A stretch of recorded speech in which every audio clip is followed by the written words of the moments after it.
하나님과 언약을 세우리니 다시는 모든 생물을 홍수로 멸하지 아니할 것이라. 땅을 침몰할 홍수가 다시 있지 아니하리라. 하나님이 가라사대 내가 나와 너희와 및 너희와 함께하는 모든 생물 사이에 영세까지 세우는 언약의 증거는 이것이라. 내가 내 무지개를 구름 속에 두었나니 이것이 나의 세상과의 언약의 증거니라. 내가 구름으로 땅을 덮을 때에 무지개가 구름 속에 나타나면 내가 나와 너희와 및 혈기 있는 모든 생물 사이에 내 언약을 기억하리니 다시는 물이 모든 혈기 있는 자를 멸하는 홍수가 되지 아니할지라. 무지개가 구름 사이에 있으리니 내가 보고 나 하나님과 땅에 무릇 혈기 있는 모든 생물 사이에 된 영원한 언약을 기억하리라. 하나님이 노아에게 또 이르시되 내가 나와 땅에 있는 모든 생물 사이에 세운 언약의 증거가 이것이라 하셨더라. 아멘.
지난주에 저는 청년들과 함께 중국을 다녀왔습니다.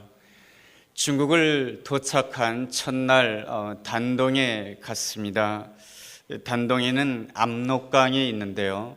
압록강 너머에는 북한 땅 신의주가 선명하게 보였습니다.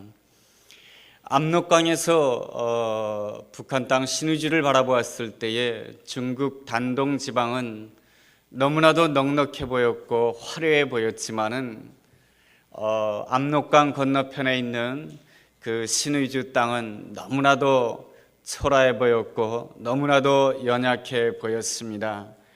압록강변에서 뛰어놀고 있었던 북한의 어린이들을 보았는데 너무나도 연약해 보였습니다. 그 신의주 땅을 바라보는 모든 한국 분들은 안타까운 마음으로 바라보았습니다. 제 옆에 있던 어떤 한국 분은 그 북한 땅을 바라보는 마음이 매우 안 좋았던지 이렇게 말을 내뱉습니다. 북한의 위정자들을 막 욕하고 또한 북한 사회에 대해서 비웃는 그러한 말투를 꺼냈습니다. 우리가 어떤 부족한 모습을 볼 때에 비난하고 정죄하는 일들은 너무나도 쉬운 일이고 누구나가 다 할 수 있는 일이고 그러한 말들은 아무런 도움도 되지 않을 뿐더러 오히려 해만 끼칠 뿐인 것입니다. 그런데 아주 귀한 소식 두 가지를 들었습니다. 한 가지는 북한의 큰 홍수가 있었을 때에 외신 보도에 의하면은 북한 어린이 3만 명이 굶어 죽었다라고 합니다. 그러한 소식을 들은 한 집사님께서 사비를 털으셔가지고 중국 단동 지방에다가 빵 공장을 만드셔서 그 빵을 생산해서 그 빵에는 어린들에게 꼭 필요한 영양소를 잘 계산해가지고 맛있는 빵을 만들어서 북한에 있는 신의주 땅에 늘 2년 전서부터 오늘날까지 매일같이 그 빵을 전달한다라고 합니다. 그 당국자들에게 약속을 받아내기는 이 빵은 절대로 북한 땅에서 팔아서는 안 됩니다. 이 빵은 반드시 북한에 있는 고아원의 어린이들에게 전달해야 될 것이며 가난한 어린이들에게 꼭 전달해 줄 것을 부탁하면서 2년 내내 사비를 털어가면서 그 빵 공장을 운영하고 있다는 아름다운 이야기를 들었습니다. 또한 어떠한 성도님은 중국에다가 자기의 사비를 들여서 병원을 개원했다고 합니다. 병원에다가 각종 의료 장비를 다 갖추고 나서 병원을 개원하는 날 북한 당국에서 여러 가지 트집을 잡으면서 자신을 내보냈다라고 합니다. 마음은 너무나도 속상했지만 하나님 앞에 기도하는 가운데 하나님, 내가 어떻게 북한 땅을 도울 수 있을까요? 기도하는 가운데 단동 지방에다가 병원을 개원했다고 합니다. 병원을 개원해서 북한 사람들 가운데 장사를 위해서나 혹은 단동 지방에 이렇게 오고 가는 사람들, 북한 사람들에게는 무료로 진료해주고 무료로 치료해줌으로 인하여서 북한 사람을 돕고 있다라고 하는 그러한 아름다운 이야기를 들었습니다. 북한 사회는 우리에게는 닫혀있는 사회입니다. 때로는 우리 대한민국에 대해서 다소 적대적인 그러한 태도를 자주 보이기도 합니다. 그래서 우리도 같이 그들을 향해서 비난할 수도 있고 적대시할 수도 있습니다. 그렇지만은 하나님의 은혜를 받은 사람은 다른 사람들입니다. 역시 하나님의 은혜를 받은 사람들은 그 단동 지방에서 보이지 않는 곳에서 또한 그러한 일을 마음 놓고 드러내놓고 일할 수도 없지요. 그렇지만은 묵묵하게 이 민족은 하나님이 내게 주신 민족이라고 생각하며 내 동포라고 생각하며 하나님이 내게 주신 부담감이며 사명이라고 생각하며 날마다 그 압록강변 저 너머 있는 신의주 땅을 바라보면서 하나님 앞에 기도하면서 북한 땅을 묵묵히 돕는 그러한 아름다운 이야기를 들을 때에 제 마음이 얼마나 훈훈했는지 모릅니다. 중국 땅을 5박 6일 동안 중국 동북부 지방을 중심으로 돌았습니다. 단동, 지반, 퉁화, 심양 이러한 지방을 돌았습니다. 중국 사람들과 이렇게 만났을 때 그들의 모습은 모든 것이 달랐습니다. 언어도 달랐고요, 사는 삶의 모습도 달랐고 음식도 달랐고 물도 다른 것 같아요. 모든 것이 다 달랐습니다. 그렇지만은 중국에 있는 신앙인들을 만났을 때는 우리가 서로 주 안에서 형제구나, 우리가 주 안에서 자매이구나 라고 하는 그러한 아름다운 사실을 느낄 수가 있었습니다. 청년들과 함께 방문했던 중국의 교회는 소위 가정교회입니다. 중국에서는 삼자교회는 인정하지만은 가정교회는 인정해주지 않습니다. 삼자교회 같은 경우에는 가령 강동구에 교회 하나밖에 없습니다. 그래서 그 삼자교회를 통해서 중국이 복음화가 잘 된다라고 하는 것은 불가능할 것입니다. 중국에는 많은 가정교회들이 있는데 그 가정교회 한 곳을 저희들이 방문하였습니다. 중국이 개방되어 있다라고는 하지만은 아직은 신앙 문제에 대해서는 개방되어 있지 않습니다. 그들은 조심스럽게 하나님 앞에 예배를 드리고 있었습니다. 그렇지만 우리가 만났던 그 중국의 기독교인들의 그 얼굴에는 은혜가 넘치는 얼굴이었던 것입니다. 그들이 간증을 할 때에 그들의 간증 속에는 하나님의 놀라운 기적들이 넘치고 있었습니다. 고난이 많았던 것만큼 또한 은혜도 넘친 줄로 믿습니다. 서로 그들과 함께하면서 참으로 귀한 만남을 가졌습니다. 저희들을 위해서 그분들은 중국식이 아닌 한국식 비빔밥을 이렇게 대접하시더라고요. 그 비빔밥이 얼마나 맛있던지 참 잘 먹었습니다. 서로 민족이 다르고 서로 언어가 다르고 모든 것이 다른데 예수님 한 분 때문에 서로에 대해서 웃을 수가 있고 서로에 대해서 환영할 수 있다라고 하는 그 사실이 얼마나 기뻤고 얼마나 놀라웠는지 모릅니다. 우리가 만난 중국의 그리스도인들은 중국의 한족 분들이었습니다. 중국의 그 한족 분들이 예수 믿은 지는 대부분이 2년에서 5년 정도, 그렇게 긴 신앙생활들은 아니었지만은 그들이 하나님을 찬송할 때 그 찬양은 얼마나 뜨거웠는지 모르고, 우리가 그들과 함께 통성 기도를 할 때는 그 기도는 얼마나 열정적인 기도였는지 모릅니다. 예수 믿은 지는 시간은 오래되진 않았지만은 그들이 주님을 사모하는 마음은 어느 누구보다 크다라고 하는 것을 느낄 수가 있었습니다. 그러면서 우리 청년들은 마음에서 많이 회개하였습니다. 우리는 자유롭게 하나님을 섬기는데 내가 너무나도 하나님을 섬기는 생활이 습관적이었나 보다 하면서 자신을 돌아보는 아름다운 기회가 되기도 하였습니다.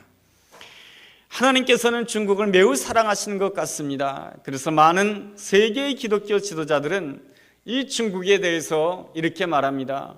앞으로 세계 선교는 중국 교회가 감당할 것이다 라고 보는 것이죠. 왜냐하면 중국 사람들은 5대양 6대주에 없는 곳이 없습니다. 전 세계의 중국인들이 흩어져 있고 중국인들 네트워크가 형성이 되어 있습니다. 그래서 이 중국인들을 통하여서 세계 곳곳에 복음이 증거될 것이다라고 세계 기독교 지도자들은 내다보고 있습니다. 그러한 점에 있어서 한국교회와 중국교회는 잘 협력을 해야 되는 것이죠. 특히나 북한을 위해서도 중국교회와 매우 협력을 잘해야 되는 것입니다. 우리는 북한을 함부로 들어갈 수 없지만 중국 사람들은 북한을 자기 집 드나들듯이 드나들 수 있다라고 하는 것이 중국 사람들의 특권인 것입니다. 그 중국 기독교인들이 하나님을 향한 그 열정이 뜨거워지고 하나님이 주신 그 사명을 가지고 그리고 땅끝까지 이르러 복음의 증인이 되라고 하는 주님의 명령이 마음속에 불타게 된다라고 한다면 그 중국 기독교인을 통해서 저 북한 땅에 잘 열려지지 않고 닫혀진 저 북한 땅에도 주님의 복음이 놀랍게 들어갈 수 있겠구나 하면서 비전을 보고 소망을 보았습니다. 지금 우리가 보는 북한 사회는 모든 면에 있어서 먹구름이 끼어져 있는 것 같습니다. 아무것도 제대로 보이지 않습니다. 정치적으로도 외교적으로도 남과 북이 얼마나 먼지 모릅니다. 무슨 일인가 하나만 터진다 할지라도 속 시원하게 일을 해결할 수가 없습니다. 금강산 문제도 속 시원하게 해결하지 못하고 납북된 그 어선으로 잡혀갔던 우리 어부들의 문제도 속 시원하게 해결하지 못합니다. 그렇지만 하나님께서 역사하시면은 그 먹구름 사이에 빛이 비춰진다라고 한다면은 반드시 주님의 은혜 가운데 무지개가 보이게 될 것이며 하나님이 준비해 놓으신 새로운 세계가 이 한 민족에게도 허락될 줄로 믿습니다. 먹구름 가운데 무지개가 보이는 이 아름다운 역사는 누가 행하는 것입니까? 바로 우리 하나님께서 행하는 것입니다. 무지개는 누구의 무지개입니까? 하나님의 무지개인 것입니다. 하나님께서는 무지개를 통해서 새로운 세상을 열기를 원하시는 것입니다. 그런데 말이죠, 하나님의 방법은 언제나 사람인 것입니다. 오늘 우리는 창세기 7장, 8장, 9장을 통해서도 우리가 깨달을 수 있는 것은 하나님께서는 그 무지개를 보이실 때에 누구를 통해서 무지개를 보이셨냐 하면은 은혜 받은 한 사람, 순종하는 한 사람 노아, 그 한 사람을 통해서 하나님께서는 무지개를 보이시고 새로운 세계를 열어가시는 것입니다. 노아는 하나님이 주신 사명에 따라서 새로운 세상을 열어가기를 원했던 것입니다. 복음의 세계를 열어가기를 원했던 것이고, 은혜의 세계를 열어가기를 원했다는 것이고, 축복의 세계를 열어가기를 원했던 것입니다. 그렇지만 말이죠, 하나님이 원하는 아름다운 세계를 열어가기까지 노아의 신앙생활은 여간 쉽지가 않았습니다. 노아의 신앙생활은 고독 그 자체였던 것입니다. 하나님께서는 노아에게 명령하셨습니다. 내가 이제 이 세상을 멸하고 새로운 세계를 열기를 원한다. 그랬을 때 하나님께서는 노아에게 방주를 지으라고 말씀하셨습니다. 하나님의 말씀을 듣고 방주를 짓습니다. 방주를 짓는 동안에 어느 누구도 노아에 대해서 위로해 주지 않습니다. 어느 누구도 잘한다라고 말해주지 않습니다. 어느 누구도 격려해 주지 않습니다. 노아는 방주를 몇 년 동안 지었습니까? 120년 동안 지었습니다. 노아가 120년 동안 하나님 앞에 충성을 다하면서 노아도 사람인지라 옆에 있는 사람에게 위로받고 싶었을 것입니다. 격려받고 싶었을 것입니다. 때로는 칭찬도 받고 싶었을 것입니다. 그러나 노아의 가족 이해는 어느 누구도 노아의 하는 일에 대해서 위로해 주지도 않았고, 칭찬해 주지도 않았고, 격려해 주지도 않았고, 오히려 조롱만 하였고 비난하는 그러한 분위기 가운데 하나님의 일을 하였던 것입니다. 그러기에 노아는 얼마나 고독한 인생이었겠습니까? 노아가 또한 고독할 수밖에 없었던 것은 무엇 때문입니까? 홍수가 지난 그 다음의 세계에 대한 확신에 부족할 때 밀려오는 고독인 것입니다. 과연 다음에는 하나님께서 예비해 놓으신 더 좋은 세계가 있을까? 미래에 대한 확신이 흔들리게 될 때마다 그 마음속에는 고독이 밀려왔던 것이죠. 요셉이라고 하는 아름다운 하나님의 사람도 그렇지 않았습니까? 노예 생활을 할 때에 하나님의 뜻대로 살려고 했습니다. 하나님의 뜻대로 살려고 하다가 보디발 장군의 아내의 성적인 유혹을 물리쳤습니다. 결과가 어떻게 됐습니까? 감옥에 들어갔습니다. 사면이 꽉 막힌 그 감옥에 들어갔을 때에 요셉의 마음 가운데는 미래에 대한 확신을 가질 수가 없었습니다. 다음에 대한 확신을 가질 수가 없었습니다. 인생의 다음에 대한 확신을 가질 수 없었을 때 요셉이 얼마나 외로웠고 얼마나 고독하겠습니까? 우리가 그러한 고독의 순간이 온다 할지라도 우리가 가져야 될 확신이 있습니다.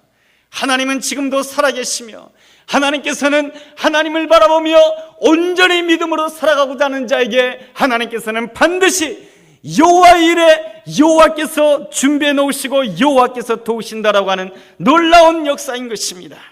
하나님께서는 어떻게 하나님의 사람을 도우십니까? 첫째로 말씀으로 도와주시는 것입니다. 축복의 말씀으로 도와주시는 것입니다. 노아는 홍수로 오랫동안 고통을 겪었습니다. 그저 먹구름만 보면 지겹고 비만 보면 지겹습니다. 그럴 때의 마음이 흔들릴 수가 있습니다. 그렇지만 하나님께서는 창세기 8장 17절에 어느 날 이렇게 말씀을 해주십니다. 노아야, 방주 안에 있는 모든 생물들을 끌어내라. 이 모든 것들로 하여금 내가 생육하고 번성하게 할 것이다 라고 말씀해 주십니다. 생육하고 번성케 한다라고 하는 말씀은 어떤 말씀입니까? 창세기 1장에 나와 있는 하나님의 축복의 말씀인 것이죠. 하나님께서는 온 우주를 창조하셨을 때 생육하고 번성하라고 축복해 주셨습니다. 하나님께서는 비록 인간의 죄악 때문에 이 땅에 대해서 한탄해하시고 이 땅에 대해서 징계할 수밖에 없었지만 우리 하나님께서 진실로 원하는 것은 징계가 아니고 하나님께서 진실로 원하는 것은 우리 사람들에 대한, 우리 인간들에 대한 하나님의 형상대로 창조된 그 사람들을 축복하기를 원하신 줄로 믿습니다. 하나님께서는 그 홍수의 심판이 끝난 이후에 제일 먼저 노아에게 하신 그 말씀은 내가 너희들을 축복한다, 생육하고 번성하라고 말씀해 주셨습니다. 하나님은 우리를 축복하시는 하나님이신 것입니다. 그러므로 우리도 내 옆에 있는 사람을 축복해야 될 줄로 믿습니다. 내가 다른 이를 축복하게 될 때에 내 안에 축복이 머물게 되는 줄로 믿습니다. 서울여대 장경철 교수는 인생에 대해서 이렇게 정의하고 있습니다. 인생은 옮기는 것이다. 우리 삶을 본다라고 한다면 모든 것을 옮기는 것입니다. 학교에 가서 공부하는 것도 지식을 옮기는 것입니다. 우리가 이 시간에 와서 말씀을 듣습니다. 우리는 말씀을 듣고 남들에게 말씀을 전합니다. 이러한 모든 것들이 무엇입니까? 옮기는 것 아니겠습니까? 우리는 좋은 것을 옮길 때에 내 안에 좋은 것이 머물게 될 줄로 믿습니다. 축복을 옮길 때에 내 안에 축복이 머무는 것이고, 사랑을 옮길 때에 내 안에 사랑이 머무는 것이고, 용서를 옮길 때에 내 안에 용서가 머무는 것이고, 소망을 옮길 때에 내 안에 소망이 머무는 것이고, 믿음을 옮기게 될 때에 내 안에 믿음이 머무는 줄로 믿습니다. 그런데 우리가 때때로 나 자신도 모르게 내 안에 있는 상처와 내 안에 있는 아픔 때문에 나 자신도 모르게 나는 좋지 않은 말을 옮길 때가 있고, 험한 말을 옮길 때가 있고, 비방의 말을 옮길 때가 있고, 더러운 말을 옮길 때가 있습니다. 그러한 것들을 옮기게 되면 내 안에 모든 더러운 것들이 쌓여지게 된다라고 하는 것입니다. 우리 주님께서는 언제나 우리에게 무엇을 옮기기를 원하십니까? 우리에게 긍휼을 옮기기를 원하시고, 축복을 옮기기를 원하시고, 은혜를 옮기기를 원하신 줄로 믿습니다. 그러므로 우리도 내 옆에 있는 사람을 바라보면서 무엇을 옮겨야 되겠습니까? 내 생각을 옮기고 내 판단을 옮기는 것이 아니요, 주님의 계획을 옮기고 주님의 마음을 옮겨야 될 줄로 믿습니다. 그럴 때에 내 삶 가운데 주님의 계획이 자리를 잡게 되는 것이고, 그럴 때에 내 마음이 주님의 마음으로 변화되는 줄로 믿습니다. 인생은 무엇으로 결정되는 것입니까? 무엇을 옮기느냐에 그 인생이 결정될 줄로 믿습니다.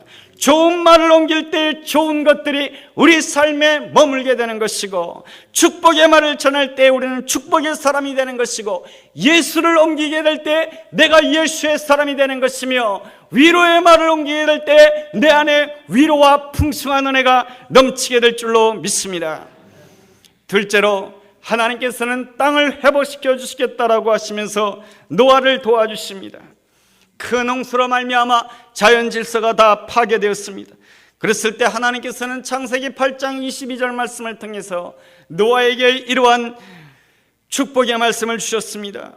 땅이 있을 동안에는 심음과 거둠과 추위와 더위와 여름과 겨울과 낮과 밤이 쉬지 아니할 것이다 라고 말씀해 주셨습니다. 땅에 있을 동안에는 심음도 있고 거둠도 있고 추위도 있고 더위도 있고 여름도 있고 겨울도 있고 낮도 있고 밤이 있을 것이다 라고 말씀해 주셨습니다. 하나님께서 나에게 축복해 주신다라고 한다면 거둠만 주시고 나에게 평안함만 주시고 나에게 낮만 주시고 나에게 좋은 계절만 주실 것이지, 왜 하나님께서는 나에게 심음에 땀 흘리는 시간도 주시고, 왜 하나님께서는 나에게 무더위도 주시고, 왜 하나님께서는 나에게 겨울도 주시고, 하나님께서는 왜 나에게 캄캄한 밤을 주시는 것입니까? 라고 말할 수가 있겠지만은, 하나님께서는 이러한 모든 주기를 허락하시는 것은, 우리가 인생 사는 동안에 우리에게 이러한 주기를 허락하시는 것은 하나님께서 우리에게 더 큰 은혜를 베풀어 주시기 위한 하나님의 귀한 뜻이 있는 줄로 믿습니다. 심음이 있어야 거둠의 기쁨을 누릴 수가 있는 것이고, 무더위가 있어야 가을의 추수의 기쁨을 누릴 수가 있는 것입니다. 추위가 있을 때 우리는 따뜻한 봄날에 그 기쁨을 느낄 수가 있는 것이고, 어두운 밤이 있을 때 새벽에 밀려오는 그 여명의 기쁨을 느낄 수가 있는 것이죠. 이 모든 과정을 통해서 하나님께서 우리에게 진정으로 회복되기를 원하시는 것이 무엇입니까? 오직 하나님만 바라보라고 하는 것입니다.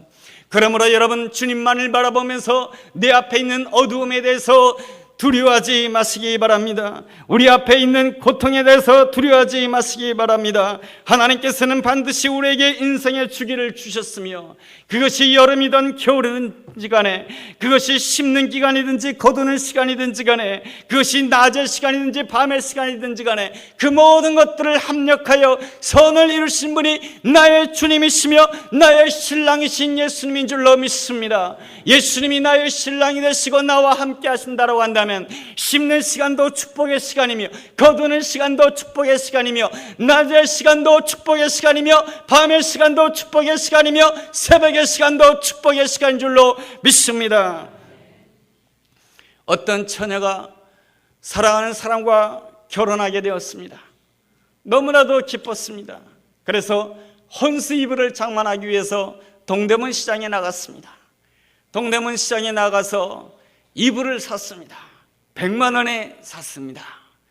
100만 원 주고 이불을 사가지고 왔는데 옆집 아주머니께서 잘 샀다, 참 그러면 참 죽을 뻔했는데 옆집 아주머니가 이런 이불을 100만 원씩이나 주고 샀냐고, 이 이불은 50만 원밖에 안 되는데 왜 100만 원 주고 샀냐고 하면서 옆에서 아주 그냥 마음을 긁는 소리를 합니다. 그 이야기를 듣던 처녀는 내가 속았구나, 그 마음을 가지고 너무나도 마음이 분했습니다. 너무 마음이 분해가지고 내가 이 결혼을 취소해야 되겠다, 나는 죽어야 되겠다, 그렇게 생각한다라고 한다면 그 처녀는 이상한 사람이죠. 그죠? 여러분, 그 처녀에게 가장 소중한 것이 무엇입니까? 내가 사랑하는 그 남자와 결혼하는 기쁨을 누리는 것이 가장 소중한 것 아니겠습니까? 그런데 이불값에 속았다고 그것 때문에 결혼을 취소하겠다느니 죽겠다느니 한다라고 한다면 얼마나 어리석은 인생이겠습니까? 성도는 누구입니까? 예수님을 신랑으로 맞이하는 사람인 것입니다. 우리가 이 땅에 사는 동안에 추위도 있고 무더위도 있고 어려움도 있습니다. 그렇지만은 그렇다 할지라도 우리는 누구를 맞이하는 사람입니까? 나의 신랑 되신 예수님을 맞이하는 사람인 것입니다. 예수님을 바라보면서 우리는 웃을 수가 있어야 되는 것입니다. 그럴 때에 내 삶에 있는 더위나 추위나 밤이나 낮이나 고통이나 그 어떠한 순간이라 할지라도 그 모든 것들은 하나님께서 예배해 놓으신 풍성한 수확을 위한 아름다운 준비인 줄로 믿습니다. 나의 신랑 되신 예수님 안에는 내 인생에 필요한 모든 것들이 다 있는 줄로 믿습니다. 그 믿음을 확실하게 가지고 나아가게 될 때 우리는 인생의 주기, 우리 앞에 나오는 인생의 주기, 무더위와 겨울과 추위와 낮과 밤이 있다 할지라도 그 모든 세월을 우리는 넉넉하게 감당하며 이길 수 있는 줄로 믿습니다. 셋째로, 구름 속에 주님께서는 무지개를 두어서 우리를 회복시킨다라고 하십니다. 우리가 읽은 창세기 9장 13절 말씀을 보면 하나님이 내가 내 무지개를 구름 속에 두었다라고 말씀해 주고 있습니다. 구름 하면은 노아에게는 너무나도 무서운 것입니다. 검은 먹구름이 몰려왔을 때 40일 동안에 비가 쏟아졌습니다. 40일 동안 비가 쏟아지자 온 세상이 물에 잠기고 심판을 받게 되었습니다. 구름이 우리를 향한 심판이라고 한다면 무지개는 하나님의 은혜를 뜻하는 것입니다. 하나님께서는 무지개를 두시면서 너와 내가 언약을 세웠다라고 말씀해 주십니다. 무지개의 언약을 주신다라고 말씀해 주셨습니다. 그것은 무슨 뜻입니까? 하나님께서는 우리를 보실 때 우리의 죄악을 그냥 보실 때는 우리를 심판할 수밖에 없지만은 하나님께서 우리를 보실 때 그냥 보시겠다고 하는 것이 아니고 무지개를 보시고 우리를 보시겠다라고 하는 것입니다. 주님께서 우리를 그냥 보신다라고 한다면 우리는 본질상 진노의 자녀로서 지옥 갈 수밖에 없는 영혼인 것입니다. 그러나 하나님께서는 우리를 그냥 보시지 않습니다. 무지개를 보시고 우리를 보신 줄로 믿습니다. 우리는 때때로 하나님의 사랑에 대해서 의심할 때가 있습니다. 나의 행실을 보면서 의심합니다. 나의 못난 점을 보면서 의심합니다. 나의 신앙생활에 있어서 넘어짐을 보면서 이렇게 생각합니다. 하나님은 정말로 나를 사랑할까? 나에게 조금이라도 어려운 일이 생기게 되면 그렇지, 하나님은 나를 그렇게 사랑하지 않을 거야. 하나님께서는 목사님은 사랑하지만 나는 사랑하지 않을 거야. 이러한 생각을 가지지만 그렇지 않습니다. 하나님께서는 우리를 보실 때 그냥 보시지 않습니다. 우리의 못난 모습 그대로 보시는 것이 아니고요, 부족한 모습 그대로 보는 것이 아니고 하나님은 우리를 보실 때마다 무엇을 본다며 보시는지 아십니까?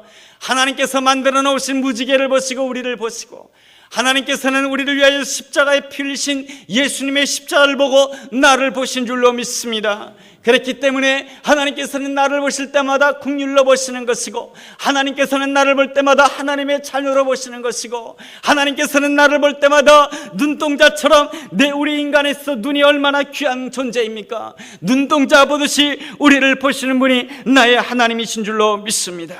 그래서 하나님께서는 하늘에 무지개를 두시고 하나님께서는 결단코 무지개를 잊지 않고 우리를 보신 줄로 믿습니다.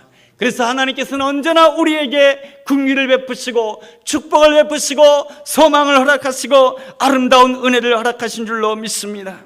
그러므로 우리도 내 옆에 있는 사람을 볼 때 그냥 봐서는 아니 될 것입니다. 상대방의 그냥 허물을 그냥 본다라고 한다면 우리는 좋지 않은 말을 하게 되고 비방의 말을 하게 되고 더러운 말을 하게 되는 것입니다. 우리는 그럴 때마다 무엇을 보아야 되는 것입니까? 하나님이 만들어 놓으신 무지개를 보아야 될 줄로 믿습니다. 먹구름 속에 빛나고 있는 무지개를 바라보면서, 먹구름 속에 있는 예수님의 십자가를 바라보면서 내 옆에 있는 사람을 바라봐야 될 줄로 믿습니다. 그럴 때 우리는 좋지 않은 말 대신에 좋지 않은 좋은 말을 옮길 수 있는 자가 되며 저주 대신에 축복의 말을 옮길 수 있는 자가 되는 것입니다. 예수님을 옮길 수 있는 자가 되는 것입니다. 그럴 때 나는 예수님의 사람이 되고, 그럴 때 나는 축복의 사람이 되고, 그럴 때 나는 소망의 사람이 될 줄로 믿습니다. 나는 무엇을 옮기는 사람입니까? 그 인생은 무엇을 옮기냐에 따라서 결정되는 줄로 믿습니다.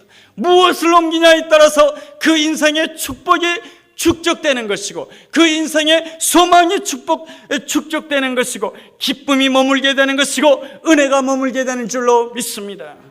우리는 오늘 이 시간을 통해서 무지개를 바라보면서, 주님의 십자가를 바라보면서 우리는 내 옆에 있는 모든 사람들에게 언제나 아름다운 말을 옮기며 좋은 말을 옮기며 축복의 말을 옮기며 소망의 말을 옮기며 믿음의 말을 옮기게 될 때 우리 하나님께서는 우리의 삶 가운데 소망으로 쌓아주시고, 능력으로 쌓아주시고, 기쁨으로 쌓아주시고, 축복으로 쌓아주시는 놀라운 은혜가 오늘 이 순간부터 일어나게 될 줄로 믿습니다. 그 은혜가 우리 모두에게 함께하게 되기를 주의 이름으로 축원합니다. 기도하겠습니다. 하나님, 우리 앞에 종종 먹구름을 볼 때가 있습니다.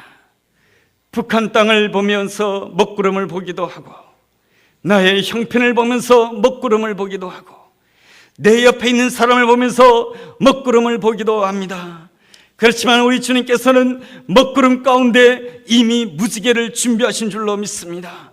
무지개를 보시고 나에게 긍휼을 베푸시고, 무지개를 보시고 나를 축복하시는 놀라운 하나님의 은혜를 생각하면서 나도 하나님의 무지개를 바라보며 내 옆에 있는 사람의 축복을 옮기고, 긍휼을 옮기고, 소망을 옮기고, 아름다운 말을 옮기는 복된 사람이 되게 하여 주시옵소서. 예수님의 이름으로 기도드렸습니다. 아멘.